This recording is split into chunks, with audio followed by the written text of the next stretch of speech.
Hey, good morning Internet. Aujourd'hui, je veux adresser un message particulier à tous les guerriers et guerrières de la vie en cette fin d'année parce que j'ai eu près de moi des gens qui ont tenté des choses dans les règles de l'art. J'ai moi-même plusieurs fois dans ma vie tenté des choses dans les règles de l'art, c'est-à-dire la motivation y était, la planification y était, la foi y était, tout y était et ça n'a pas marché. Et ça arrive. Des fois, ça arrive même que tu sais que ça va marcher, tu fais tout pour que ça marche, mais d'autres choses que tu croyais là s'effondrent. Des imprévus de la vie arrivent en angle mort et boum! Des choses qu'on peut appeler catastrophiques. Et là, tu te poses la question, mais pourquoi moi? Pourquoi c'est aussi dur pour moi? Pourquoi ça m'arrive à moi? Si tu es de ceux qui se posent cette question, il faut que je te raconte l'histoire d'un homme. Cet homme est né en 1809. En 1816, à 7 ans, forcé à travailler parce qu'on est en train d'expulser sa famille. En 1818, il perd sa mère. En 1828, il perd sa sœur. En 1831, il lance son premier business et il fait faillite. En 1832, il se présente aux élections législatives. Il perd. En 1833, il emprunte de nouveau de l'argent pour créer un business qu'il lance et qui fait faillite encore. En 1835, il rencontre une femme merveilleuse, il tombe amoureux d'elle, il se fiance et elle meurt.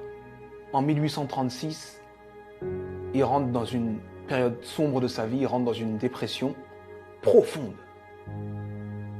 Et il reste alité pendant 6 mois consécutifs. Mais il se relève. Il se relève et cette même année, 1836, il se représente aux élections législatives et il perd de nouveau. En 1840, il se présente pour être électeur. Il perd. Et en 1842, il rencontre la femme avec qui il va finir sa vie, sa femme. Il tombe amoureux, il se fiance, il se marie et elle lui donne 4 enfants. Et il en perd 3. En 1843, il se présente au Congrès et il perd. En 1845, il se présente de nouveau au Congrès et il perd de nouveau. En 1850, son fils meurt. En 1854, il se présente au Sénat, il perd. En 1956, il se présente pour être vice-président. Il n'a même pas 100 voix. En 1958, il se présente de nouveau au Sénat et il perd de nouveau. Et en 1960, Abraham Lincoln est élu président des États-Unis d'Amérique. Et il fait 2 mandats exceptionnels qui font de lui l'un des présidents les plus respectés et les plus impactants de l'histoire des États-Unis. C'était important que je te raconte cette histoire.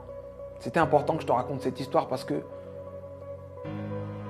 on voit le héros, mais on ne voit pas les coulisses de la réussite. Il faut que tu acceptes les coulisses de ta réussite.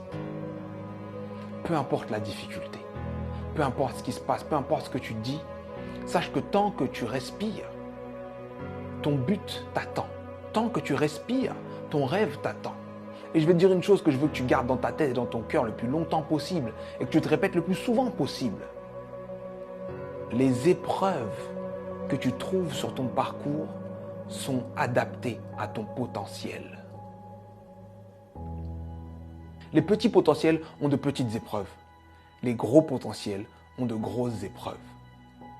On peut tous, dans nos vies, prendre des feuilles, noter les dates des moments les moins drôles de nos vies, les moments les plus difficiles de nos vies, et faire une liste comme celle que je viens de faire pour Abraham Lincoln.